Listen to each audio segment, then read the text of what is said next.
नमस्कार सभी मेरे प्यारे छोटे भाइयों और बहनों को। सर्वप्रथम मैं धन्यवाद अदा करना चाहूँगा मुझे इस पे यहाँ पर बोलने का मौका देने के लिए। मेरा नाम दिनेश गोदारा है। मैं जिले जोधपुर से बिलोंग करता हूँ और मैं 2023 में आईपीएस में सेलेक्ट हुआ था।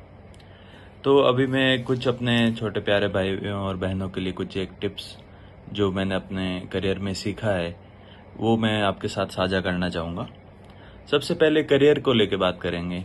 जो ये एक उम्र है टीनेज आपके जो तरुणावस्था, जिसमें कई सवाल रहते हैं, हम क्या पढ़ाई करें क्या ना करें, कितना पढ़ें। तो यही एक सबसे इम्पोर्टेंट स्टेज होती है जिसमें आपका फ्यूचर पूरा सेट होता है पढ़ाई के मामले में स्पेसिफिकली, जिसमें आप 10th 12th और जो कोचिंग्स होती है जैसे नीट जेई इन जैसे इम्पोर्टेंट पड़ाव पे रहते हैं और इनकी तैयारी करते हैं। तो यही यहाँ पर आपका मेक और ब्रेक सेशन होता है, जब जहाँ पे आप अगर आप अचीव करते हैं तो आपका पूरा करियर बहुत अच्छे से सेट हो जाता है। तो यहाँ पे पहले पढ़ाई को लेकर अगर बात करें तो आपको एक कंसिस्टेंटली एक रेगुलर आपको पढ़ना सबसे ज़्यादा जरूरी होता है। ऐसा नहीं कि एक दिन 10 घंटे पढ़ा अगले दिन 2 घंटे, तो उसके बजाय डेली 3 घंटे आप अपना एक छोटा सा टारगेट सेट कीजिए कि हाँ आज मैं ये सब्जेक्ट करूँगा या करूँगी और उसको कंप्लीट कीजिए। तो ऐसा एक आप कोशिश करें कि डेली डेली भले ही आप 2 ही घंटे पढ़ें पर रोजाना पढ़ने की सबसे ज़्यादा ज़रूरत होती है। और इस उम्र में आपको सबसे पहले एक ये भी देखना होगा कि आपको क्या इंटरेस्ट करता है, क्या सूट करता है, क्योंकि वही आपको फिर हो सकता है अगले 10-12 साल पढ़ना होगा। तो जैसे 10th या 12th में आप, जैसे मैं होता था अपने घर पे, पिताजी की किताबें होती थी लॉयर से रिलेटेड, वो कभी उठा के देख ली क्या मेरा उसमें इंटरेस्ट है या नहीं है, या फिर कॉम्पिटिटिव एग्जाम की घर में कोई जो तैयारी कर रहा था उसकी किताबें उठा के देख ली, मैथ्स की किताबें उठा के देख ली, उसको पढ़ता रहता था कि हाँ मेरा इंटरेस्ट है नहीं। ऐसे आपको भी एक्सप्लोर करते रहो चीज़ों को। आप में पढ़ाई में रिलेटेड आप एक्सप्लोर करो कि आप क्या पता आप बायोलॉजी में अच्छे हैं, क्या आप गणित में अच्छे हैं, तभी आपको पता चलेगा आपका इंटरेस्ट किस में है।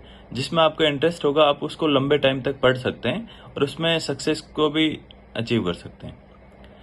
और इस टाइम पे जो 10th 12th में अगर हमें भी अगर यूपीएससी आईएएस की तैयारी करते हैं तो सभी को ये बोला जाता है आप 11th 12th की एनसीईआरटी को सबसे अच्छे से पढ़िए या 9th 10th की एनसीईआरटी सबसे अच्छे से पढ़िए। तो ये आगे जो बच्चे हैं उनके लिए ध्यान रखने की बात ये होती है कि आप उसी टाइम ये सब आपका जो बेसिक होता है, जो आपका कॉन्सेप्ट होता है, उसको अच्छे से कीजिए, ना कि आप किसी चीज को रटने और मार्क्स लाने पे ध्यान दीजिए। उसके बजाय आपको एक अपना नींव है उसको मजबूत करना है, आपको कॉन्सेप्ट समझने की जरूरत है। और इसके बाद में अगली मैं बात करना चाहूँगा आपके स्वास्थ्य या वेल बीइंग के बारे में। तो टीनेज में जब आपकी फिजिकल बॉडी डेवलप होती है तो बच्चों को फिजिकल फिटनेस पे भी ध्यान देना चाहिए। थोड़ा रनिंग करना स्टार्ट करें या कोई भी स्पोर्ट्स खेलना स्टार्ट करें।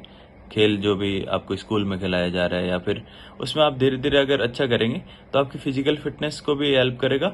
उससे आपके बाकी सर्वांगीण विकास में भी मदद मिलेगी। आप अगर पढ़ाई करते हैं, अगर आप फिजिकली फिट है तो आप बीमार कम पड़ेंगे और आप अच्छे से चीज़ों को याद रख पाएंगे, उसमें भी आपको मदद जरूर मिलती है। और अगला एक हॉट टॉपिक जो सबसे ज़्यादा चलता है कि सोशल मीडिया और मोबाइल फ़ोन।